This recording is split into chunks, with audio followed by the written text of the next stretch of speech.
ठीक है, देखिएगा हम लोग आज पढ़ने वाले हैं हिमालय का कौन सा विभाजन, तो भौगोलिक विभाजन। प्रादेशिक विभाजन हम लोग पढ़े हैं, सबको याद होगा।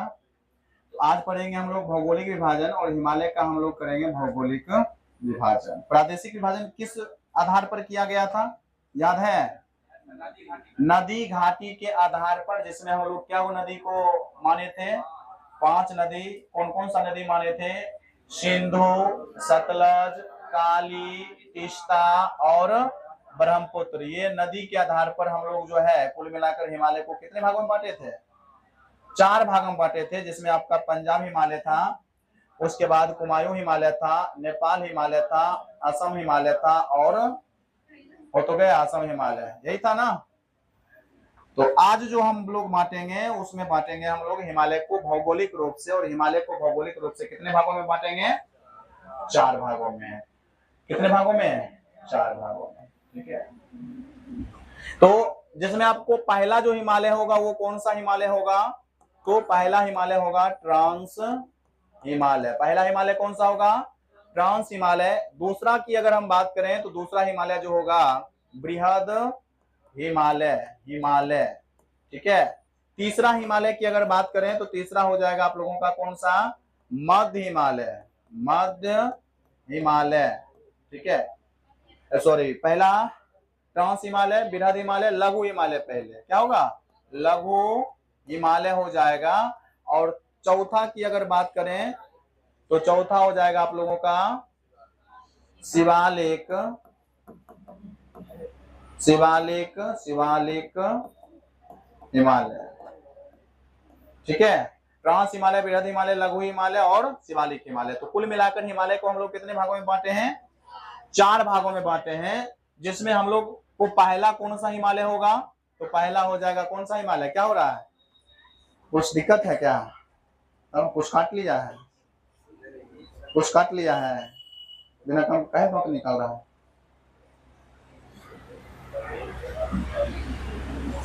कि अश्रु गैस लेकर रखे हैं। अब देखिएगा हम लोगों का पहला हिमालय होगा ट्रांस हिमालय। और ट्रांस हिमालय की अगर हम बात करें तो अब ट्रांस हिमालय को थोड़ा सा हम लोग डिटेल से पढ़ लेंगे, ट्रांस हिमालय होता क्या है, ठीक है। तो समझिएगा, ठीक है। अब भौगोलिक स्थिति में हम लोगों का पहला है ट्रांस हिमालय। अब ट्रांस हिमालय का नामकरण कैसे होता है उसी को हम लोग थोड़ा सा देखेंगे। ट्रांस हिमालय का नामकरण कैसे होता है उसको देखेंगे, ठीक है। देखिएगा भागता कहे है जी, क्या हो गया इसमें?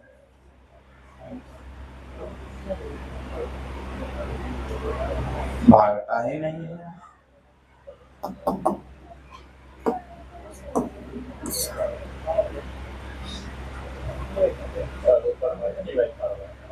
कहाँ बैठा हुआ है?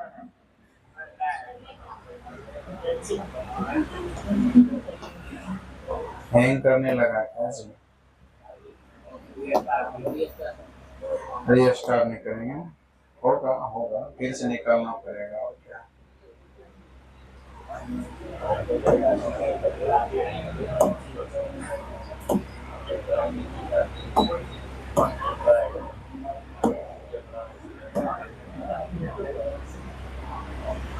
चलिए देखिएगा, तो हम लोग थोड़ा सा ट्रांस हिमालय का परिचय देखेंगे भौगोलिक रूप से, ट्रांस हिमालय का स्थिति क्या है।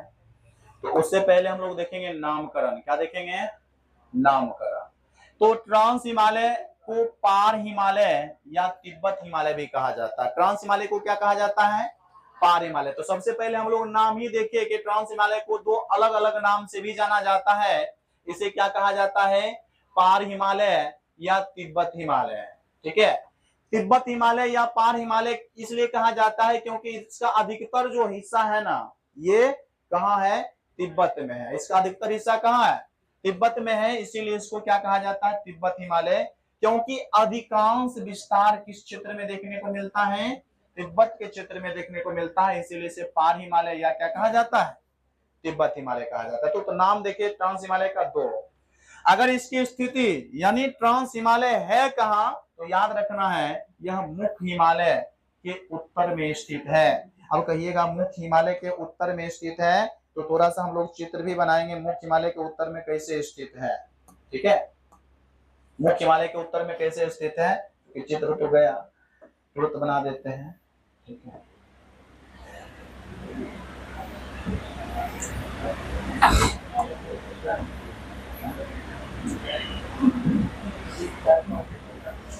आदत डालिए चित्र बनाने का। ठीक है, मान लेते हैं ये हमारा क्या है, प्यारा उत्तर भारत है। ठीक है, अब इसमें हम देखेंगे कि हिमालय का विस्तार कैसे कैसे है।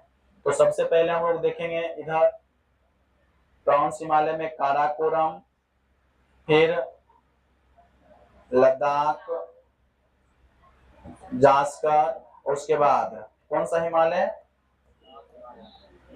बृहद हिमालय बना रहे हैं। कौन सा हिमालय बना रहे हैं, तो बृहद हिमालय के उत्तर में काराकोरम, लद्दाख और जास्कर, ये 3 पर्वत श्रेणी से मिलकर बना हुआ है कौन, ट्रांस हिमालय। ठीक है, तो है कहां इसका स्थिति, तो बृहद हिमालय के उत्तर में। तो याद रखना है, बृहद हिमालय को ही कहा जाता है मुख्य हिमालय, इसको क्या कहा जाता है, बृहद हिमालय। ठीक है, इसके उत्तर में स्थित है। उत्पत्ति की अगर बात करें तो यह हिमालय की अन्य श्रेणी, अन्य श्रेणी मतलब क्या, अन्न में कौन कौन आ जाएगा, 3 आएगा, एक आएगा बृहद हो जाएगा, एक क्या होगा लघु हो जाएगा, और एक क्या होगा शिवालिक। ठीक है, ये 3 जो है, ये तीनों के तुलना में क्या है, प्राचीन है। इन तीनों के तुलना में क्या है, प्राचीन है। यानी सबसे पहले किसी हिमालय का निर्माण हुआ तो किस हिमालय का निर्माण हुआ, ट्रांस हिमालय का।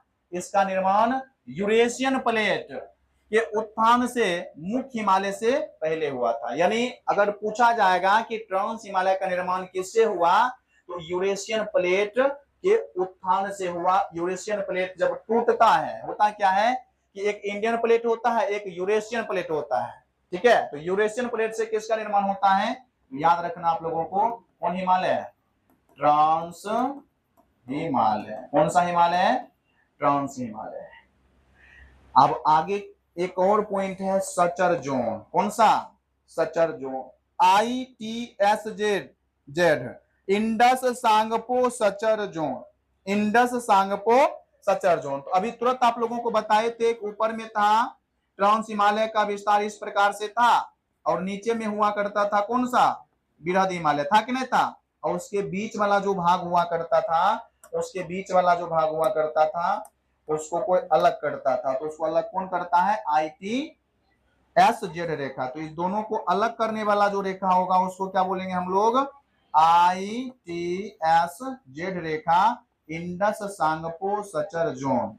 तो सांगपो को T से सूचित किया जाता है, याद रखना है। इंडस सांगपो सचर जोन किसको किसको अलग करता है, तो ये कौन हिमालय है, ट्रांस हिमालय, ट्रांस, और ये कौन सा हिमालय है, बृहद हिमालय। तो यहां से पूछा जाता है कि ट्रांस हिमालय को बृहद हिमालय से कौन सा रेखा अलग करता है, तो क्या बोलिएगा, ITSZ रेखा, इंडस सांगपो सचर जोन रेखा। कोई दिक्कत। अब देखिएगा, इसका जो है प्रमुख श्रेणी है, प्रमुख पर्वत श्रेणी है उत्तर से दक्षिण के क्रम में। कभी कभी ऐसे भी पूछेगा उत्तर से दक्षिण के क्रम में इसका श्रेणी कौन कौन सा है। उत्तर से दक्षिण के क्रम में इसका श्रेणी की अगर बात करें तो देखिएगा कौन कौन हो जाएगा, तो देखिएगा काराकोरम श्रेणी होगा। पहला तो आप लोग को पता है ना काराकोरम श्रेणी, इसका उपनाम क्या है, उच्च एशिया का रीढ़, बताए हैं कि नहीं बताए हैं। काराकोरम को उच्च एशिया का रीढ़ कहा जाता है, और प्राचीन ग्रंथ में इसी को क्या कहा जाता है, कृष्णागिरी कहा जाता है। तो पहला जो श्रेणी इसका हो जाएगा वो कौन हो जाएगा, तो वो हो जाएगा आपका काराकोरम। तो ये हम जो बनाए हैं ये आपका क्या हो जाएगा, काराकोरम हो जाएगा। ये क्या हो जाएगा, काराकोरम। याद रखना है, यहां हम लिख देते हैं काराकोरम। कोई दिक्कत, काराकोरम हो गया।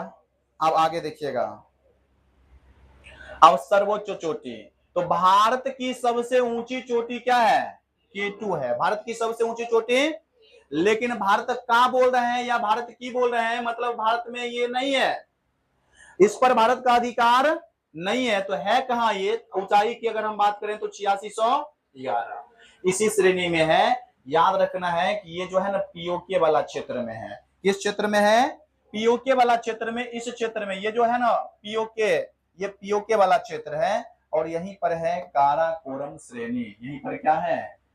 काराकोरम श्रेणी। तो भारत कहाँ है? भारत में अभी नहीं है। भारत में अभी क्यों नहीं है? क्योंकि भारत पर इसका अधिकार नहीं है। तो ये किस क्षेत्र में पड़ता है? तो बताइए, पीओके वाला क्षेत्र में पड़ता है क्या ये?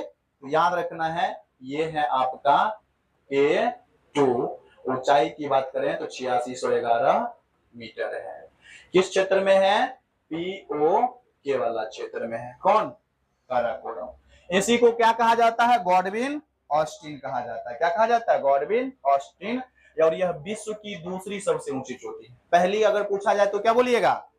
पहली कौन है? माउंट एवरेस्ट है। माउंट एवरेस्ट की ऊंचाई कितनी है? 8848.6 या 8850 मीटर ना, दोनों मीटर में, याद रखना है। अब काराकोरम पर्वत श्रेणी के अंतर्गत ही बताए थे आप लोगों को कई सारा क्या आता है? ग्लेशियर आता है। ग्लेशियर को हिंदी में क्या कहते हैं? हिमनद कहते हैं। तो कई सारा ग्लेशियर आता है। ग्लेशियर यानी हिमनद। और भारत का सबसे बड़ा ग्लेशियर यहीं स्थित है। क्या नाम है? सियाचिन ग्लेशियर। और भारत का सबसे बड़ा ग्लेशियर होने के साथ साथ यह विश्व का सबसे ऊंचा युद्ध का क्या है? मैदान है। तो विश्व का सबसे ऊंचा युद्ध का क्षेत्र कौन सा है आपका? सियाचिन ग्लेशियर। और इसी के पास कई सारा और भी ग्लेशियर है, जैसे बाल्टोरो है, वियापो है, इस्पर है। तो ये बात आप लोगों को याद रखना है कि इसी क्षेत्र में, काराकोरम क्षेत्र में क्या पड़ता है? कई सारा ग्लेशियर भी पड़ता है। देखिएगा, कई सारा ग्लेशियर पड़ेगा। जैसे मान लेते हैं सियाचिन। क्या मान लेते हैं? सियाचिन, बाल्टोरो, वियापो, ठीक है, और इस्पर। तो हम लिख देते हैं, ये हो गया आपका सियाचिन। ये क्या हो गया? बाल्टोरो। ये क्या हो गया? वियापो। ये क्या हो गया? इस्पर। तो ये सब का सब क्या है? ये सब का सब क्या है? तो ये सब का सब है हिमनद। ये सब का सब क्या है? हिमनद। इससे बड़ा नहीं होगा जी। बड़ा जितना मन उतना कर सकते हैं। रुपया लगा है इसमें। बात समझ में आ गया? आगे बढ़िए। अब ये एक प्रकार का दर्रा भी है, ठीक है। काराकोरम क्या है? ये दर्रा। और दर्रा बताए थे कि पर्वत पहाड़ पठार रहेगा, और इसको काटिए, इसको काटिए और यहां बना दीजिए क्या? रास्ता। क्या बना दीजिए? रास्ता बना दीजिए। इसे में यहाँ तो थोड़ा सा हम सीधो बनाए, लेकिन पहाड़ पर जाइएगा तो घूम घूम के क्या रहता है? रास्ता रहता है। तो ये क्या हो जाएगा? उसी को बोलेंगे हम लोग दर्रा। तो काराकोरम भी एक प्रकार का क्या है? दर्रा।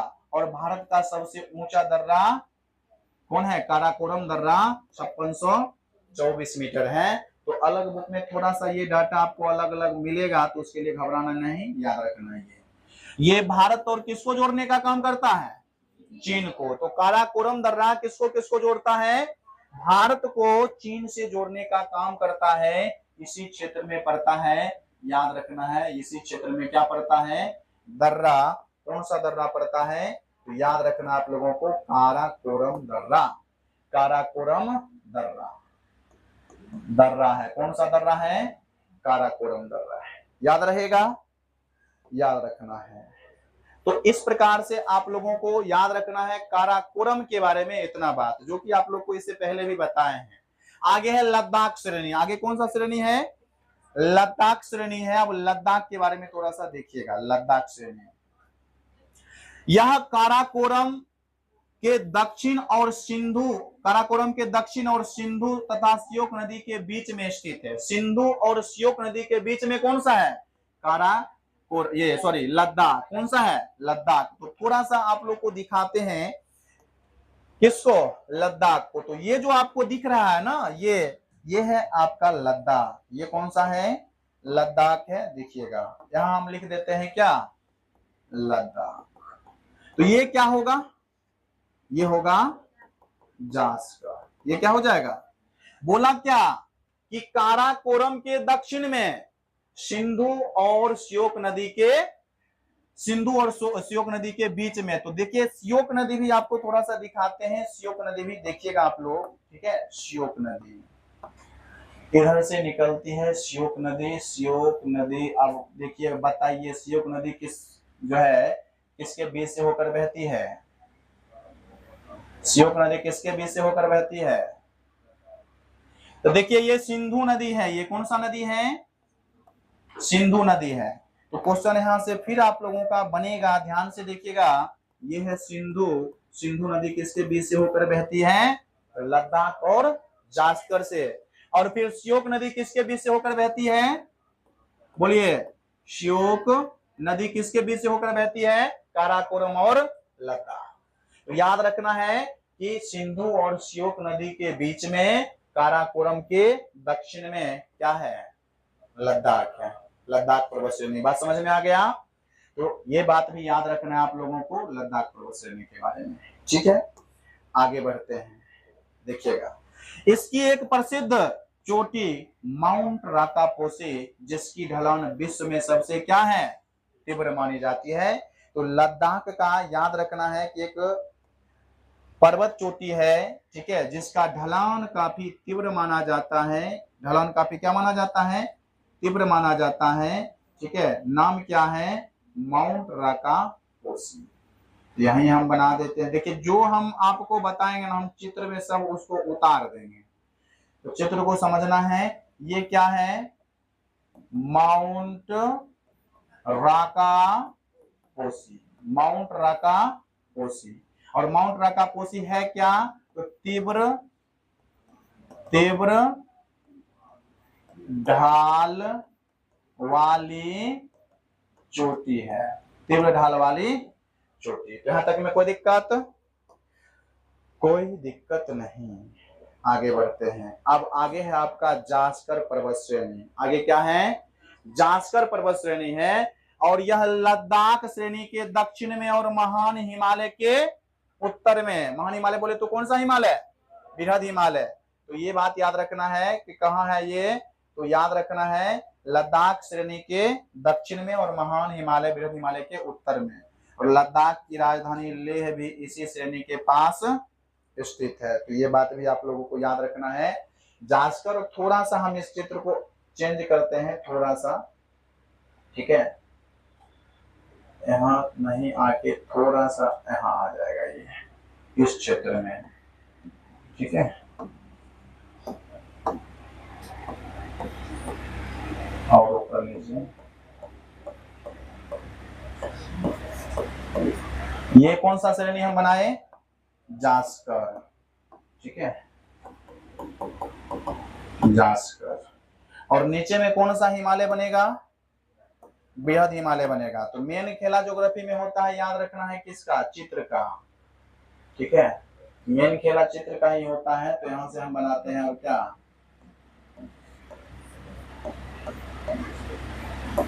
कौन सा हिमालय हम बनाने जा रहे हैं? बृहद हिमालय। इस प्रकार से हम लोग कौन सा हिमालय बनाए हैं? बृहद हिमालय, ठीक है। अब ये जो है जास्कर, और जास्कर पर्वत श्रेणी की सबसे ऊंची चोटी पूछा जाता है, कौन सा है? तो याद रखना है जास्कर पर्वत श्रेणी की सबसे ऊंची चोटी है नंगा पर्वत। कौन सा है?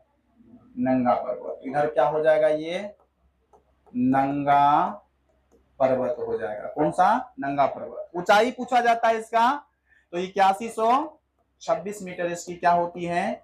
ऊंचाई होती है। इस बात को भी आप लोग ध्यान रखिएगा, ठीक है, इस बात को भी ध्यान रखिएगा। आगे, और इसी पर्वत श्रेणी में क्या है? इसकी राजधानी, लद्दाख की राजधानी लेह स्थित है, याद रखना है। अब कैलाश पर्वत श्रेणी, नाम तो सुने होंगे कैलाश पर्वत श्रेणी का, ठीक है। तो कैलाश पर्वत श्रेणी क्या होता है? देखिएगा, यह ट्रांस हिमालय का तिब्बत में स्थित दक्षिण पश्चिमी विस्तार है। यानी ट्रांस हिमालय का जो विस्तार कहां पड़ता है? तिब्बत के क्षेत्र में पड़ता है, ठीक है। उसी को हम लोग कहते हैं कैलाश। और ट्रांस हिमालय में भी किसका? तो काराकोरम का। किसका? काराकोरम। तो काराकोरम का विस्तार जो तिब्बत के क्षेत्र में देखने को मिलता है, उसी को हम लोग क्या कहते हैं? कैलाश पर्वत श्रेणी कहते हैं, ठीक है। ये बात आप लोगों को याद रखना है तो कैलाश पर्वत को भी कभी भोला बाबा जहां रहते हैं बनाते हैं, तो इस क्षेत्र में हो जाएगा कैलाश। देखिएगा काराकोरम का विस्तार आगे जाकर जो है इस क्षेत्र में जब होगा, ठीक है, इस क्षेत्र में होगा, इसी को कहेंगे हम लोग कौन पर्वत, कैलाश पर्वत। और कैलाश पर्वत के पास ही एक झील है, कैलाश पर्वत के पास ही एक क्या है, झील है। यहाँ पर एक क्या है, झील है, यहाँ पर एक झील है। इस झील का नाम है मान सरोवर झील, मान सरोवर झील है। और इसी झील से होकर 3 नदी निकलती है, सिंधु, अच्छा सिंधु नदी निकलती है। कौन सा नदी निकलती है, सिंधु। इधर से कौन सा नदी निकलती है, ब्रह्मपुत्र नदी, ठीक है। और उसके पश्चात सतलज नदी, सतलज तो निकलती है आपको, नहीं सतलज नहीं, सिंधु राकसताल झील से निकलती है ना, राकसताल मानसरोवर के पास से निकलती है, सही तो है, राकसताल झील से निकलती है। तो ये सिंधु नदी जो है निकलती है मानसरोवर झील से। कौन सा झील है, मानसरोवर, ठीक है। और ये हमारे हिंदू के लिए काफी पवित्र माना जाता है, कौन सा, कैलाश पर्वत, और कौन सा झील, मानसरोवर झील। ये बात भी आप लोगों को याद रखना है कि मानसरोवर और कैलाश जो पर्वत श्रेणी है वो दोनों हिंदू के लिए क्या है, पवित्र है। कैलाश पर्वत और पवित्र मानसरोवर, राक्षस ताल झील, राक्षस यहां लिखा हुआ लेकिन यहाँ क्या होगा, राकस ताल झील इसी क्षेत्र में, क्षेत्र का हिस्सा है। यानी अभी जो हम बताए हैं आप लोगों को कि राकस ताल झील से सतलज नदी निकलती है, ठीक है। तो इसी झील का क्या है, जो है हिस्सा है, याद रखना आप लोगों को, ठीक है। आगे देखिएगा, यहां से सिंधु ब्रह्मपुत्र नदी निकलती है, जिसे ब्रह्मपुत्र को तिब्बत में क्या कहते हैं हम लोग, सांगपो। ब्रह्मपुत्र नदी को ही तिब्बत में कहा जाता है, किस नाम से जाना जाता है, सांगपो, ठीक है। तो सिंधु नदी भी यहीं से निकलती है, याद रखना आप लोगों को। और एक और नदी कौन सा है, सतलज नदी है। तो बताए थे कि सिंधु, सतलज और ब्रह्मपुत्र नदी कहां से निकलती है, ऐसे मानसरोवर के झील से निकलती है, मानसरोवर के पास से निकलती है, ठीक है। तो ये सब बात आप लोगों को किसके बारे में याद रखना है, ट्रांस हिमालय के बारे में याद रखना है। तो ट्रांस हिमालय हम लोग देखे।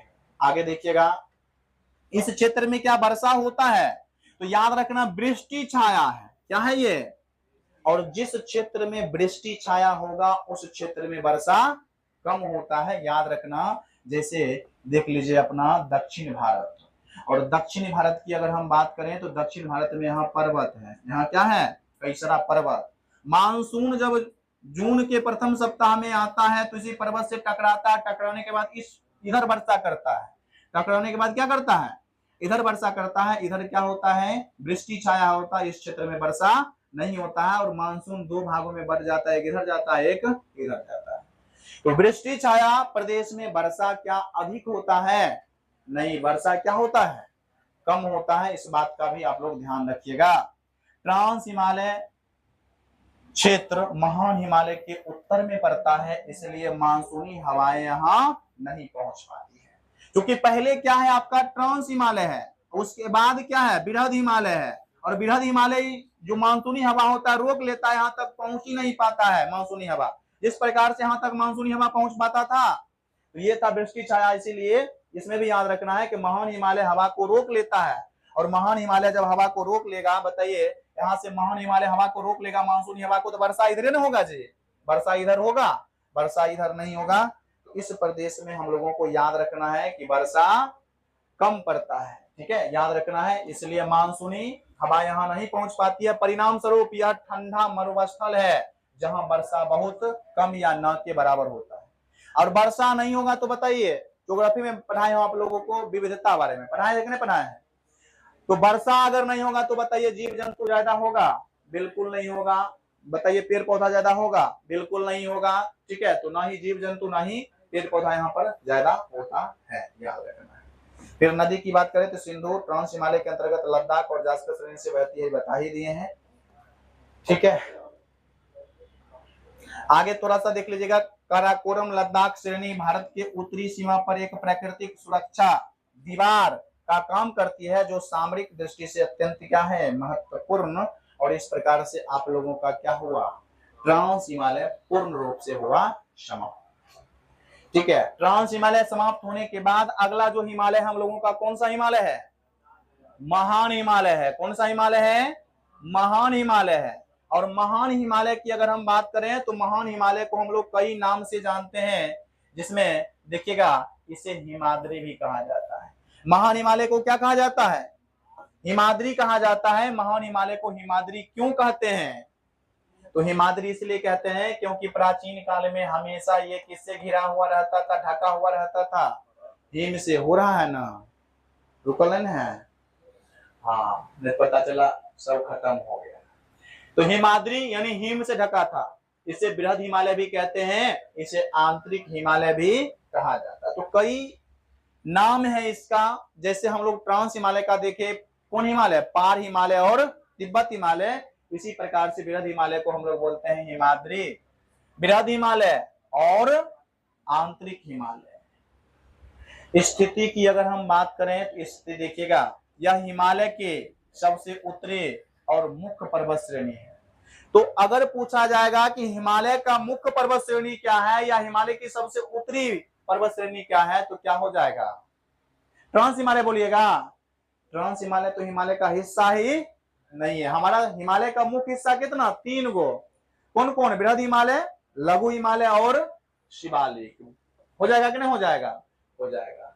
जो ट्रांस हिमालय के दक्षिण और लघु हिमालय के उत्तर में स्थित है। आप देखिए, ट्रांस हिमालय के दक्षिण और लघु हिमालय के उत्तर में हमारा कौन सा हिमालय है, तो देखिएगा इस प्रकार से ये कौन सा हिमालय हम बनाने जा रहे हैं, बताइए कौन हिमालय, मध्य हिमालय है ये, ध्यान से, ये कौन सा हिमालय है, मध्य हिमालय है।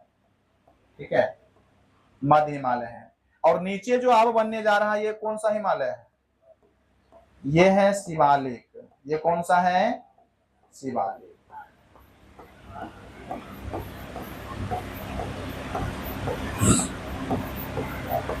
इस प्रकार से ये कौन सा हिमालय बन गया, शिवालिक। तो ये है हिमालय का विस्तार। ये क्या है, हिमालय का विस्तार। ये बीच वाला कौन सा हिमालय है, बताइए। ये जो है आपका हो गया कौन सा हिमालय, मध्य हिमालय। ये कौन सा हिमालय है, शिवालिक हिमालय। ये कौन सा हिमालय है, शिवालिक। तो नाम थोड़ा इसका हम रख देते हैं, ये हो जाएगा आपका शिवालिक। ये क्या हो जाएगा, शिवालिक। ये क्या हो जाएगा बीच वाला, मध्य हिमालय, मध्य हिमालय। और ये क्या हो जाएगा, बृहद हिमालय। ये कौन सा हिमालय हो जाएगा, बृहद हिमालय हो जाएगा। तो कुल मिलाकर हिमालय को हम लोग इतने भागों में बांटे, 4 भागों में बांटे। कितने भागों में बांटे हैं, 4 भागों में बांटे हैं, याद रखना है। अब आगे देखिएगा, विस्तार। स्थिति तो देख लिए हैं, स्थिति कहाँ है इसका, तो याद रखना स्थिति इसका है जो है ट्रांस हिमालय के दक्षिण में और मध्य हिमालय के उत्तर में। विस्तार की बात करें तो पश्चिम में नंगा पर्वत, ठीक है, और नंगा पर्वत भारत पाकिस्तान सीमा के पास से लेकर पूर्व में कहां तक, नामचा बारवा, तिब्बत और अरुणाचल प्रदेश तक एक चाप के आकार का कुल मिलाकर 2400 किलोमीटर लंबी फैली हुई है। तो अगर इसकी बात करें हम विस्तार की, तो इसकी विस्तार कहां से हो जाएगा, तो याद रखना है नंगा पर्वत। नंगा पर्वत को थोड़ा सा और बड़ा करना पड़ेगा, ठीक है, यहां से, ठीक है, यह है नंगा पर्वत, ठीक है। और नंगा पर्वत में हम लोगों को याद रखना है भारत और पाकिस्तान क्या है, सीमा से लेकर कहां तक फैला हुआ है, यहाँ नामचा बारवा तक। यहाँ पर क्या है, नामचा बारवा। तो ये बात आप लोगों को याद रखना है कि ये जो पर्वत बनाए हैं यह है नामचा बारवा, नामचा बारवा। कौन सा पर्वत हो गया, तो इसका जो विस्तार है ये कहां से, तो भारत पाकिस्तान के सीमा पर स्थित जो है नंगा पर्वत से लेकर कहां तक, तिब्बत और अरुणाचल प्रदेश की सीमा पर स्थित कहां, नामचा बरवा तक। फिर नामचा बरवा की ऊंचाई पूछे तो कितना, 7755 मीटर। ठीक है, ये बात याद रखना है। ठीक है, आगे संरचना, यह हिमालय की सबसे ऊंची और सबसे निरंतर श्रेणी है, इसमें घाटियों का अभाव है। तो कौन हिमालय में घाटी नहीं है, इंपॉर्टेंट है, कौन हिमालय में घाटी नहीं है, तो याद रखना है बृहद हिमालय या कौन सा हिमालय, तो याद रखना है या तो बृहद हिमालय बोलिए या कौन हिमालय बोलिए, महान हिमालय। महान हिमालय, बृहद हिमालय या महान हिमालय में घाटी नहीं है, याद रखना है। ठीक है, आगे है आपका मुख्य विशेषता इसका क्या है समझिएगा। तो महान हिमालय या बृहद हिमालय की औसत ऊंचाई यानी उसका जो पर्वत श्रेणी है उसका औसत ऊंचाई कितना है, 6100 मीटर है। उसमें आप बहुत बड़ा बड़ा सुने होंगे पर्वत, जो है माउंट एवरेस्ट है, मकालू है, चोयू है, आगे आएगा है भी, तो सबका औसत निकालेगा तो कितना होगा, 6100 मीटर हो जाएगा। कितना हो जाएगा, 6100। फिर बर्फीला आवरण भी है इसमें। अत्यधिक ऊंचाई और कम तापमान के कारण यह श्रेणी साल भर इससे बर्फ से ढकी रहती है और इसी कारण इसे क्या कहा जाता है, हिमाद्री कहा जाता है। याद रखना, हिमाद्री मतलब क्या होता है, बर्फ का घर। तो हमेशा सालों भर रहता है इसलिए बर्फ से ढका हुआ, इसलिए उसको बर्फ का घर यानी हिमाद्री कहते हैं। किसको, महान हिमालय। आगे देखिएगा, विश्व की सर्वोच्च चोटी, दुनिया का अधिकांश सबसे ऊंची चोटी किस हिमालय के अंतर्गत आता है, बृहद हिमालय के अंतर्गत। तो विश्व की ऊंची ऊंची चोटी कौन हिमालय में आता है, बृहद हिमालय में। जैसे माउंट एवरेस्ट की बात कर लीजिए, कितना, 8848.800 मीटर। यह दुनिया की सबसे ऊंची चोटी नेपाल में स्थित, नेपाल में जो इसका भाग है नेपाल में है। कहाँ है ये माउंट एवरेस्ट, कहाँ है, नेपाल में। और नेपाल में इसका नाम क्या है, सागर माथा। तो माउंट एवरेस्ट को नेपाल में क्या कहा जाता है, सागर माथा। और तिब्बत में इसी का नाम होता है चोमोलुंगमा। क्या कहा जाता है, चोमोलुंगमा। तो तिब्बत में इसका नाम अलग है, नेपाल में इसका नाम अलग है और भारत में इसका नाम अलग है। भारत में कहते हैं माउंट एवरेस्ट, नेपाल में कहते हैं सागर माथा और तिब्बत में इसे क्या कहा जाता है, चोमोलुंगमा। ये बात भी आप लोगों को याद रखना है। फिर कंचनजंगा की अगर बात करें तो इसे 8598 भारत के सिक्किम राज्य में स्थित है। कहाँ है स्थित ये, तो किस हिमालय के अंतर्गत आता है, बृहद हिमालय के अंतर्गत आता है, ये बात याद रखना है। और भारत के नियंत्रण में मुख्य भूमि की सबसे ऊंची चोटी है कौन, कंचनजंगा। तो क्वेश्चन रहेगा, हिमालय के अंतर्गत भारत में सबसे ऊंची चोटी कौन सा है, तो क्या हो जाएगा, कंचनजंगा। कितना, 8598 हो जाएगा, याद रखना। इसी प्रकार से मकालू, धौलागिरी, अन्नपूर्णा, मनासलू, ये सभी नेपाल में महान हिमालय में स्थित है। तो यहां से एगो पॉइंट निकालेगा, मात्र पूछेगा मनासलू, मनासलू ये किस हिमालय में है, महान हिमालय में। धौलागिरी किस हिमालय में है, महान हिमालय में। मकालू किस हिमालय में है, महान हिमालय में। ठीक है, या बृहद हिमालय में। फिर नंदा देवी का नाम सुने होंगे, 7817 मीटर, भारत के उत्तराखंड राज्य में महान हिमालय का ही हिस्सा है। तो नंदा देवी पूछा जाएगा किस हिमालय का हिस्सा है, तो कौन हिमालय बोलिएगा, महान हिमालय। लेकिन कहेगा प्रादेशिक विभाजन में किसका, तो बताइए कुमायूं का है कि नहीं है। तो यही तो समझना, यही है कॉन्सेप्ट। अगर कॉन्सेप्ट के साथ पढ़िएगा तो सीधा आप लोग पढ़ लीजिएगा कि नंदा देवी की ऊंचाई कितना है। एग्जाम में पूछ देगा कौन हिमालय का, पूछ देगा ऐसे देगा 1 नंबर में कि नंदा देवी कुमायूं हिमालय का हिस्सा है, नंदा देवी उत्तराखंड में स्थित है, नंदा देवी महान हिमालय का भी हिस्सा है। 1 2 सही है, 1 3 सही है, इनमें सभी सही है, क्या मारिएगा, इनमें सभी सही है। इस प्रकार से कॉन्सेप्ट वाला देता है, गया 4 ऑप्शन वाला जमाना। और यदि लगता है आपको, किन्हीं को लगता होगा कि सर जी इतना बहुत ज्यादा बता रहे हैं, इधर दिमाग से भरम निकाल लीजिए, एकदम कम में है, ज्यादा नहीं है। ठीक है, और इतना जो दे रहे हैं ये आपके लिए सफिशियंट है। ठीक है, यानी हिमालय का औकात जितना एग्जाम का है ना उतना हम बता दे रहे हैं, लेकिन है तो इससे भी ज्यादा, लेकिन उतना पढ़ के विद्वान तो बनना है, एग्जाम में जो पूछेगा वो बता रहे हैं। तो ये सब हम लोगों को याद रखना है, लाइन बाय लाइन याद रखना होता है। नौकरी ऐसे नहीं मिल जाएगा। नौकरी मिलना मतलब क्या मिलना? भगवान मिलना। ठीक है, तो भगवान पहले तपस्या करते थे तो मिलता था, अभी भी आप बैठकर तपस्या कर रहे हैं और तपस्या करने में मन नहीं लग रहा है, मतलब हो गया, भगवान मिलने वाले नहीं है, मंजिल से दूर जा रहे हैं। ठीक है, समझ रहे हैं ना? दोनों जो न्यू है समझिए। यदि दिमाग में आपका सेट हो गया कि नहीं हमसे नहीं होगा, तो बिल्कुल आपसे नहीं होगा। दिमाग में आपको सेट हो जाएगा। शुरू में बहुत सारा बच्चा रहता है जिसको शुरू में अगर समझ आएगा तो मतलब वो ब्रिलियंट है, वो गॉड गिफ्टेड दिमाग पहले से आया है, यानी एआई है वो, समझ गए ना? हाँ, तो और खास करके मैथ में तो और होगा। ठीक है, इसलिए थोड़ा सा धैर्य रखिए और संयम रखिए। अभी भी दिमाग में चल रहा होगा आप सर जी कखन छोड़ देंगे, कखन छोड़ देंगे, चल रहा होगा। हम भी सोच रहे हैं कि अब यही वृहद हिमालय तक ही रहने दें। ठीक है, फिर अगला दिन रिकॉर्ड करेंगे तो उसमें जोड़ देंगे, अब एक हो जाएगा वीडियो, दिक्कत क्या है? ठीक है, जबरदस्ती तो नहीं है। अब देखिएगा, महान हिमालय की प्रमुख पर्वत चोटी, ठीक है, पश्चिम से पूर्व की ओर। हम आप पश्चिम से पूर्व क्यों बताए पता है? पश्चिम से पूर्व इसलिए बताए क्योंकि सजाने देगा, 4 ऑप्शन में दे देगा, कहेगा पश्चिम से पूर्व की ओर क्या करिए, सजाइए। दिमाग इतना ज्यादा आपको जो है ना, इतना ज्यादा सोचने को मजबूर कर देगा।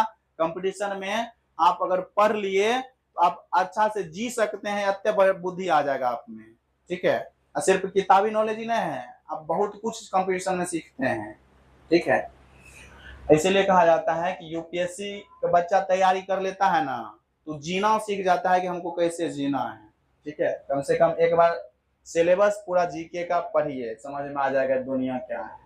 अभी सिर्फ समझते होंगे मंगल बुध शनि या बुध बृहस्पति, लेकिन क्या है पृथ्वी की क्या विशेषता, वो भी ज्योग्राफी में पढ़ेंगे, समझ में आ जाएगा। ठीक है, तब पता चलेगा क्या कि जो 10 क्लास में पढ़ते थे, 12th क्लास में पढ़ते थे, वो सब जो है कुछ है ये न है, वही सब ठीक था। कंपटीशन तो बेकार है, खूब पढ़ना पड़ता है, 14-15 सब्जेक्ट पढ़ना और सब सब्जेक्ट पर कमांड होना, तब होगा क्या नौकरी। और उसमें भी भाग भी सही रहना चाहिए, समझ गए ना? नौकरी के लिए क्या होना चाहिए, भागो सही रहना चाहिए, मेहनत प्लस लक बराबर नौकरी। ठीक है, ये जब होगा तभी होगा, नहीं तो फिर वही होगा कि मेरे गांव में भी है एक बच्चा सबसे ज्यादा नंबर ला लिया, ग्रुप डी की बात कर रहे हैं, और उसका जोने नहीं बढ़िया पकड़ा है, उससे कम ब्लॉक हो गया, वो अभी ऐसे ही घूम रहे हैं। तो भाग भी डिपेंड करता है। ठीक है, वो हमारे मित्र ही हैं। ठीक है, तो देखिए नंगा पर्वत। अब नंगा पर्वत की अगर हम बात करें तो ये किस हिमालय के अंतर्गत आता है? तो बताए थे कि बृहद हिमालय का सबसे पश्चिमी पर्वत नंगा पर्वत। तो शुरुआत हम पश्चिम से पूर्व की ओर कर रहे हैं, तो पहले क्या हो जाएगा, नंगा पर्वत पाकिस्तान और लद्दाख वाला क्षेत्र में पड़ता है।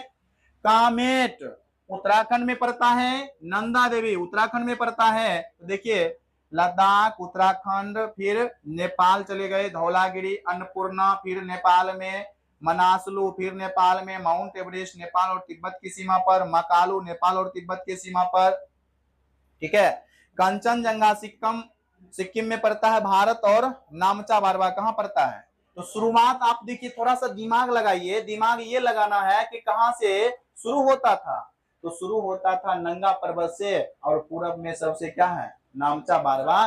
तो पश्चिम से पूरब की ओर अगर सजाने देगा, तो इसमें सजाने भी कैसे देगा, इन्हें कहिएगा सब दे देगा, एक दे देगा ई, एक दे देगा ये, एक दे देगा ये, और एक देगा ये, कहेगा आप चारों को सजाइए।